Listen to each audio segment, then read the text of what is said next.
Hello friends! Welcome to my channel Anime Zone Sensei. The isekai genre has become one of the most popular genres in anime, and there have been many great new series. At the same time, there's also been many new series coming out, so I figured it was time for an update to the list. This list will include both new shows that will come out in 2022 and new isekai anime shows that are already airing. So let's start this video. Number 10. The Faraway Paladin. It is a fantastic fantasy series that has seen a great deal of success as a light novel and manga, finally getting a chance as an anime TV series that is still very much in its early days. With only a few episodes out so far, The Faraway Paladin has sent waves across the anime community, and that is more than enough reason to check it out. Set in a city that has been ruined in a world that is still recovering from the loss of human civilization. We meet a human child by the name of Will. Three undead creatures raise this young boy: the warrior Blood, the priestess Mary, and the mage Gus. Each of these undead beasts loved the human child dearly and taught him everything they knew. But as time goes on, the young human starts to question why he is different and sets off on an epic path to learn the truth of this world and what really happened to humanity. It's rare to come across an isekai series that creates a brilliant character and a strong core desire, but still lays out an interesting and fantastic road ahead of them. The first episode lit a fire inside that has our minds racing about all the adventures and arcs that we could follow Will on his quest for truth on the path to becoming a true saint.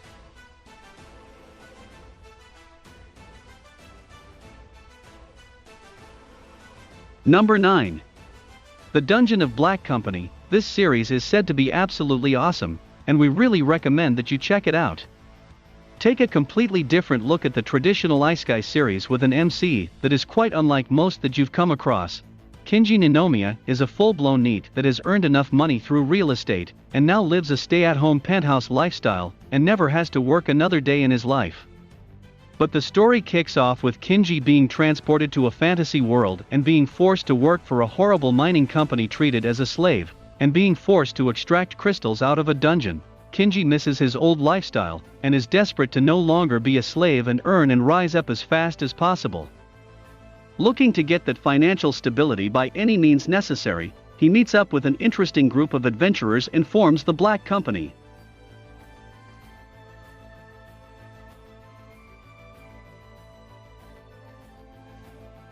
Number 8. Bofuri Season 2. One of the most criminally underrated anime series out there. It's hard to understand why most anime communities overlook this modern classic in isekai and fantasy storytelling.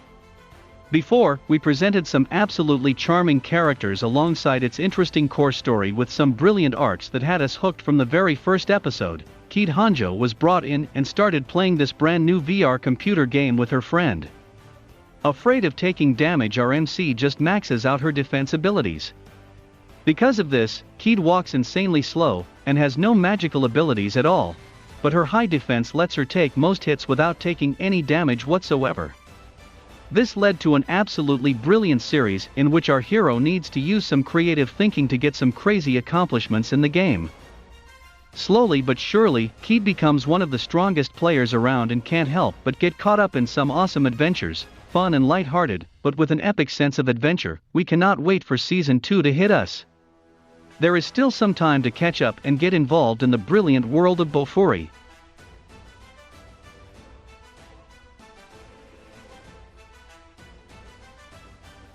Number 7.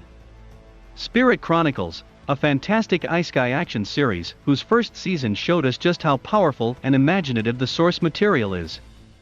We are quickly dragged into a world of death, the afterlife, and the supernatural in an interesting blend of genres. With strong core mystery at his heart, the Spirit Chronicles constantly had us second-guessing ourselves in anticipation for what was next to come. We learn of Hiroto Amakawa, a young man that died when looking to reunite with a childhood friend, then reincarnated into the body of a boy living in the slums by the name of Ryo. Ryo has his own mission. Having witnessed the death of his mother, Ryo wants to avenge her, but Hiroto also occupies his body, and the two conflicting personalities are forced to get along with one another.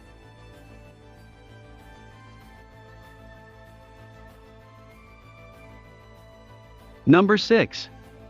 Restaurant to Another World Season 2.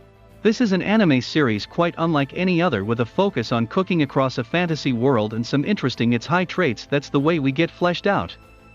We learn of a high-quality restaurant that is situated in a relatively sleepy part of Tokyo. During regular business hours, this restaurant serves many Japanese and Western cuisine. Although officially closed on the weekends, the doors secretly open on Saturday. But these aren't just normal doors, but rather magical doors to another world. A magical isekai world filled with elves and dragons and other brilliant fantasy creatures that come in and enjoy all the exciting and exotic food that the restaurant serves up. After a while, we get used to the magical guests and regulars.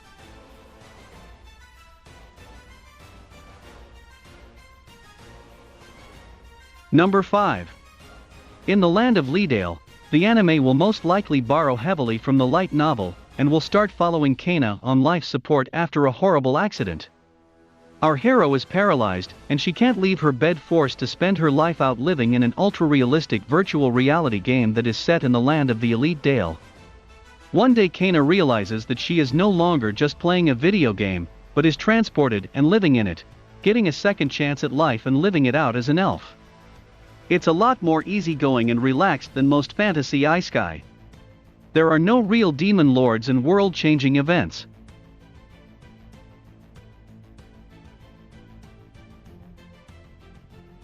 Number 4. Banished from the Hero's Party. With a really interesting and brilliantly thought-out poor premise, this series has a strong concept behind it that really manages to entertain through its short form and engaging slice-of-life format. The story kicks off with Red, a former member of a powerful hero party banished and kicked out for being weak and causing them many issues. Red was supposed to become one of the heroes that would ultimately save the entire world, but is now forced to live out his life in a quiet village. Pretty hilarious and forced to live an insanely slow life compared to the one he used to. We slowly meet a solid cast of supporting characters that perfectly complement and elevate the engaging slice-of-life adventure we can't help but follow along with.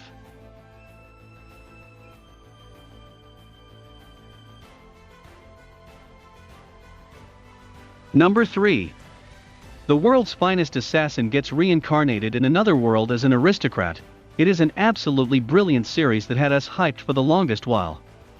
Still running through the very first season and just as awesome as we'd hoped, the world's finest assassin doesn't innovate, but delivers a really polished and engaging anime series that had us hooked from the very first episode. We learn of one of the greatest assassins on the planet. An older man that has seen countless killings, but is now looking to retire. But he is still constantly hunted by many people around the planet. The plane he is on is sabotaged and he could not save himself. After death, the world's greatest assassin is reincarnated by a goddess that brings him back to life in a world of swords, magic and fantasy. This brilliant isekai world really needs him because it is set to be destroyed by the hands of the hero. The assassin accepts and is born again as a nobleman in this world.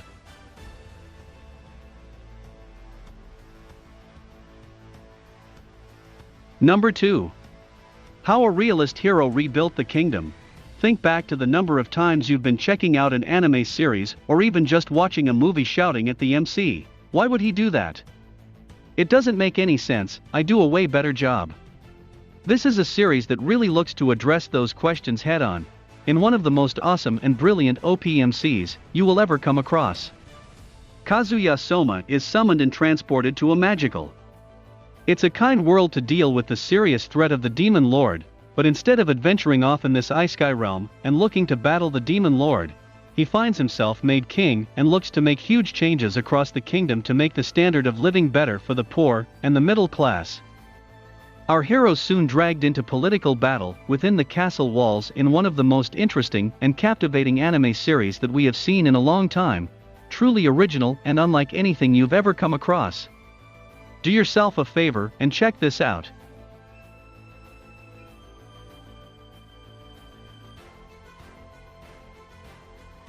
Number 1. Tsukimichi, Moonlit Fantasy. A long-running series that started as early as 2012, and has seen nothing but success as a light novel and manga series. Finally, seeing an anime adaptation of this isekai fantasy series is not for everybody, but we guarantee quality is quite unlike any other. compared to most isekai animes with an MC loved by gods and teleported with special powers and abilities, as opposed to Tsukimichi, which has our MC actually hated by a god. Through this really unique core, Moonlight Fantasy is able to go through all the isekai fantasy classics with an interesting spin on things. Following an average guy Makoto Misumi getting reborn and expecting some awesome powers in a brilliant world. This goddess hates him and throws him into an absolute wasteland of this isekai realm. But that does not stop her hero as he rises and overcomes all sorts of crazy hurdles in his path. Alongside some interesting fellow adventurers, a powerful dragon, and a spider monster, the first season is wrapping up recently with an epic ending. Fans cannot wait for the upcoming season to hit soon. There is no better time to get involved with what could be the greatest modern isekai anime series out there right now.